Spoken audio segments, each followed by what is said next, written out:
What's up, you team of bad savages? My name is Tom, and today I'm gonna react SEAL Team 6 Smoked Pirate rescuing Jessica Buchanan hostage rescue. Also, guys, don't forget to like, subscribe, click the bell for notification, and also you can become a sponsor of this channel, help the channel grow, and thank me. And for that, you're gonna receive special perks. Check it out. The button is below the video. Let's jump in, guys. The Navy SEALs clenched their fists as they heard Jessica Buchanan desperately pleading for her life.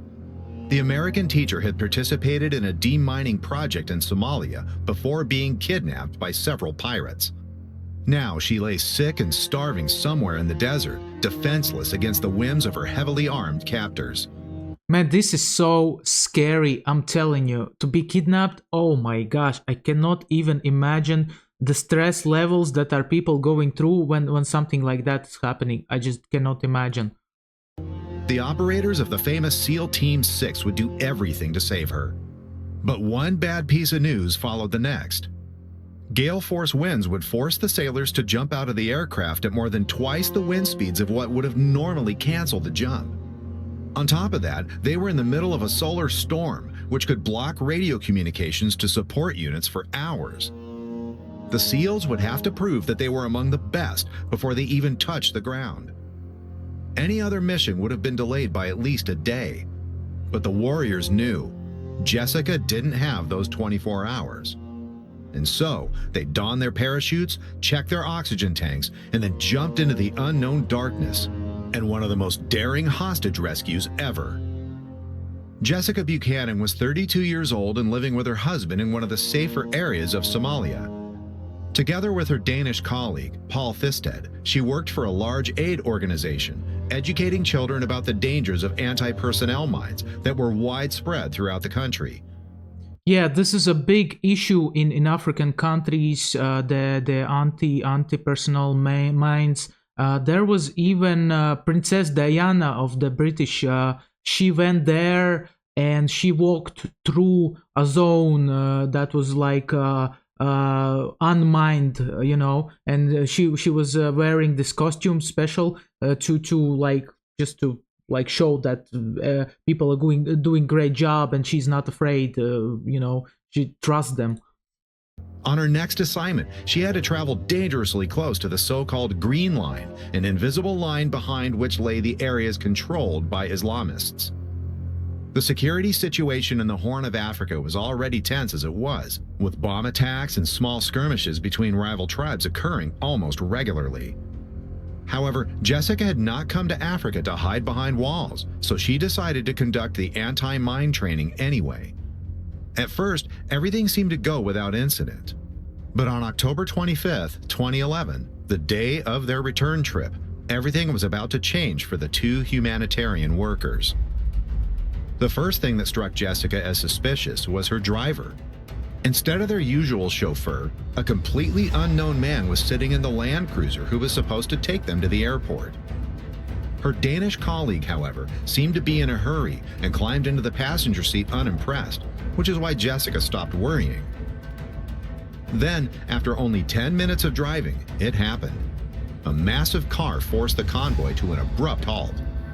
Nearly 30 men with AK-47 assault rifles jumped out of several vehicles, banging on the Land Cruiser's windows and yelling orders in a language Jessica didn't understand.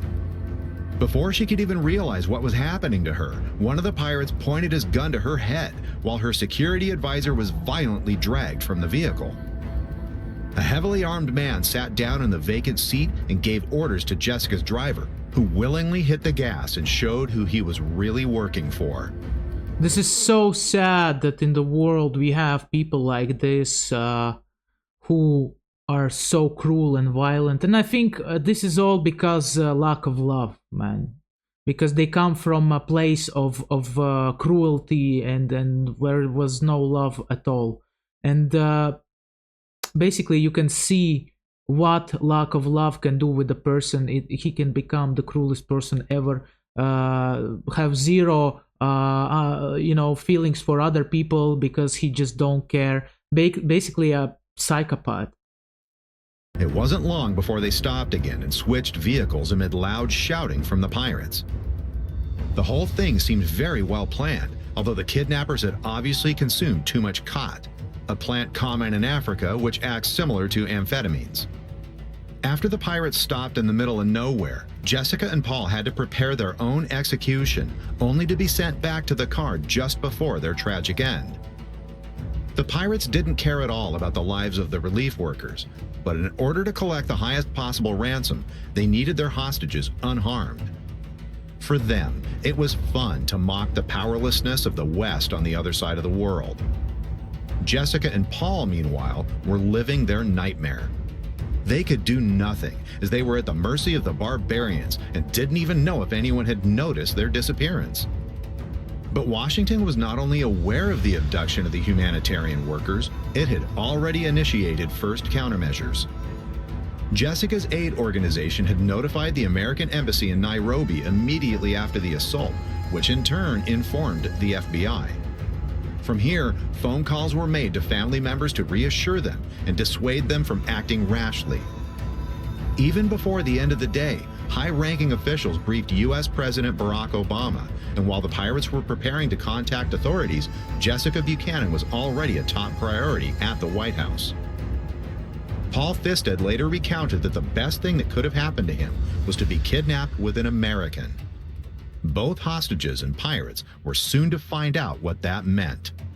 I mean, the guy is looking for the positivity in every situation. Guys, the situation in Africa overall is very poor because in many countries there are dictatorship and there are many people coming to power through the coup, right? And they throw off the government, and after that they are the owners of the land basically for 20 for 50 years or something like that, you know, and they have everything there in Africa, diamonds, oil, you name it. I mean, and they are not using it to develop the country. They are not using to educate the people, you know, to make it better. They are using it for greed. The greed is the driving thing, you know. So this is very unfortunate. This is very sad.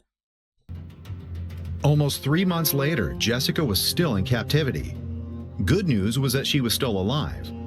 Bad news was that despite slow negotiations, no agreement could be made for a ransom, as the pirates had even refused $1.5 million. Wow. Enough money that each of them would be set up for at least 30 years. Oh my God. Every day, Jessica fought hunger, heat, and the constant fear that the kidnappers would harm her. As if all of that wasn't bad enough, a urinary tract infection had spread through her body, and in the worst-case scenario, it could be fatal. In a final video message to Western authorities, she joined Paul in begging for their lives and a quick payment of the ransom. Otherwise, she would either die from her infection or fall victim to the whims of pirates drugged with khat. That night, Jessica gazed up at the brightly lit starry sky and prayed. Unbeknownst to her, her prayers were answered when 10,000 miles away, 24 cell phones suddenly rang. The men picking up the phones had long beards and were covered with tattoos. Some of them had the stature of a bear, while others looked like hardened marathon runners. But they all had one thing in common: their aura of absolute calm, self-confidence, and professionalism. They were all part of the famous SEAL Team 6, who had just been alerted for a hostage rescue. Man, I would be afraid to mess with the SEAL team. I'm telling you guys, I have a video about the SEAL trainings. It's scary. They are tough as a nail. Over the next few weeks, SEAL Team 6's Blue Squadron trained day and night to rescue Jessica, her pleading voice from the video message always in the back of their minds. The warriors had hunted gruesome men all over the world, but when it came to the lives of women and children, they were especially motivated. On January 25, 2012, the time had finally come. President Obama himself had given the green light for the hostage rescue. 24 of the best warriors the U.S. had to offer would risk their lives to try to free both hostages unharmed. Their plan was to parachute over Somalia and then approach the pirate camp on foot so as not to alert the enemy with loud noises. At the U.S. operations base in Djibouti, around 500 miles from Jessica's location, everything military-related which was useful in some way was gathered. At this point, the total operation cost was already well over $100 million. That was how much America was willing to spend to save just one citizen. With final preparations completed, the SEALs boarded their C-130 transport aircraft and took off for Mogadishu. Remarkably, the pilots themselves had only just arrived and had been on a 9-hour flight right before, but performed their job just like business as usual. All eyes, including those of the president, who was monitoring the operation via live feed, were now on the hostage rescue.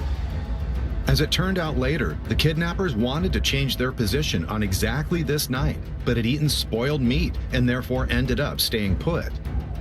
On the other side, however, a violent solar storm erupted, which hit the Earth's magnetic field so hard that radio waves, and thus radio communications with other support units, were disrupted. Oh my God. Meaning, in a worst-case scenario, no quick reaction force, no situation reports, and no close air support. On top of that, wind speeds were more than double what would have canceled a regular mission. But the rescue of Jessica Buchanan was not a regular mission, and every one of the 24 men on board was willing to take that extra risk. After about 3 hours in the air, the C-130 had reached their drop point. The SEALs rose from their seats, hooked up their oxygen tanks, and then dropped from more than 20,000 feet into the 40-knot wind. After only a few seconds of free fall, the operators had already reached 120 miles per hour. Listen, this reminds me Operation, what was the name of the movie with Tom Cruise, remember? Mission Impossible, right? It just really reminds me that. And I bet a lot of things in that movie came from real life. Speed which is normally achieved by competitive athletes in optimal conditions. Despite the absurd wind situation, the SEALs managed to land semi-cohesively, with a few runaways who were dragged across the savannah for hundreds of yards before separating from the parachute. Holding security for each other, the sailors put on their combat gear and wrapped up their chutes. From now on, they had to walk several miles through the more than 100-degree hot Somali night. After nearly an hour of silent marching, the sailors reached their last cover. Every little detail counted when it came to sneaking as close as possible to the enemy. A hostage rescue differs from normal combat mission in that the hostage's life is even more important than fighting the enemy. Just imagine the pressure that SEALs had when they go to the mission, but I think they are used to it, you know, they are already used to it because they have done it so many times that there is more resilience, you know. SEALs would literally run through machine gun fire if it meant they could save Jessica. Their goal was to remain undetected for as long as possible, then speed was of the essence. As the 24 warriors began to move again, the longest hour of their lives was about to begin. They had long been within earshot of the pirates, and only night's darkness kept them from the attention of enemy guards. As if in slow motion, one foot was silently placed forward, the weight shifted, and only then followed the next foot. An experienced SEAL named Justin Sheffield led the group. At his hand signal, the operators spread out far to the left and right to bring as many rifles forward as possible without walking into others' field of fire. Snipers positioned themselves on the outer flanks and monitored their comrades' actions. As the sailors moved forward in perfect unison, they could watch through their thermal scopes as the enemy sentries slowly became anxious and woke the other pirates. The SEALs quickened their pace, still perfectly steady. Sheffield aimed his laser at one of the Somali guards, and without having to say anything, his comrades did the same.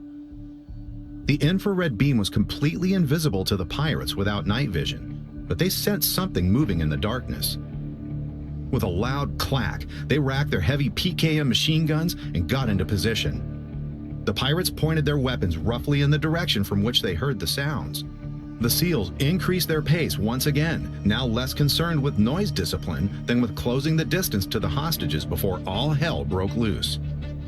With a deafening noise, the pirates' machine gun kicked off and fired deadly 7.62 millimeter rounds at the operators, followed by several AK-47 assault rifles.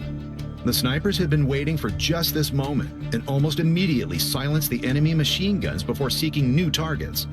With surgical precision, the Navy SEALs returned fire while simultaneously fighting their way forward to find Jessica.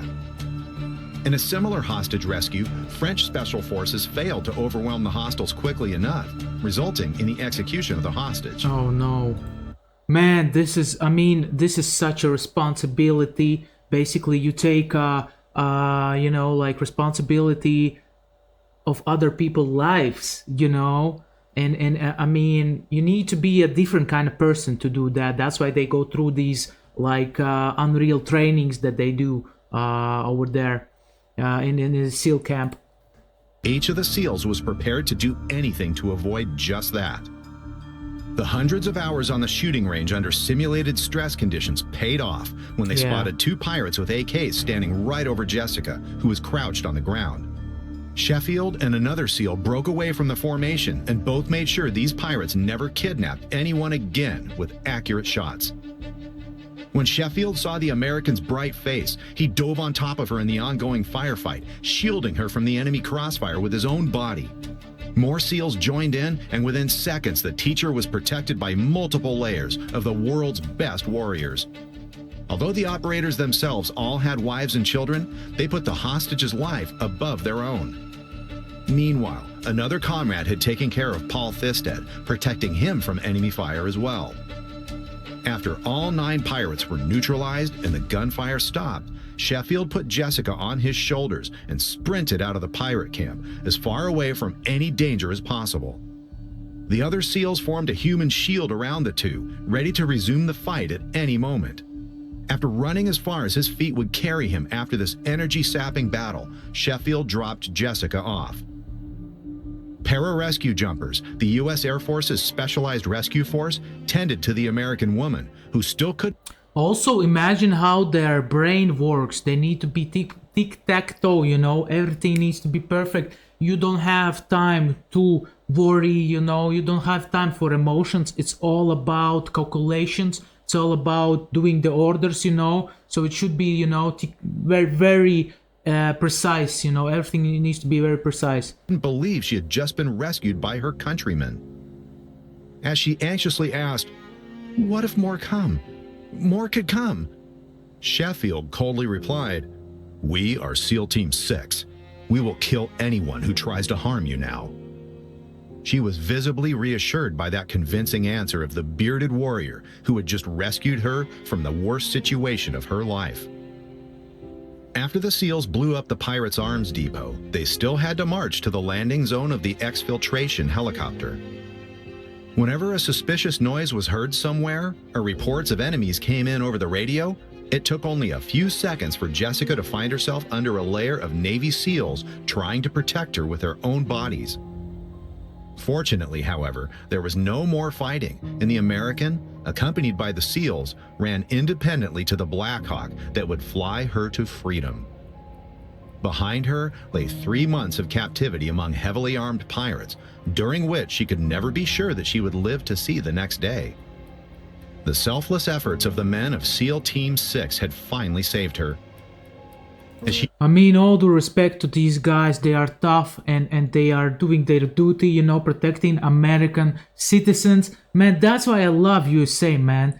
They will never leave their people, in the trouble, This is what kind of person I am. I will never leave a person that I love, that I care about in the trouble, So this is why I like it so much also.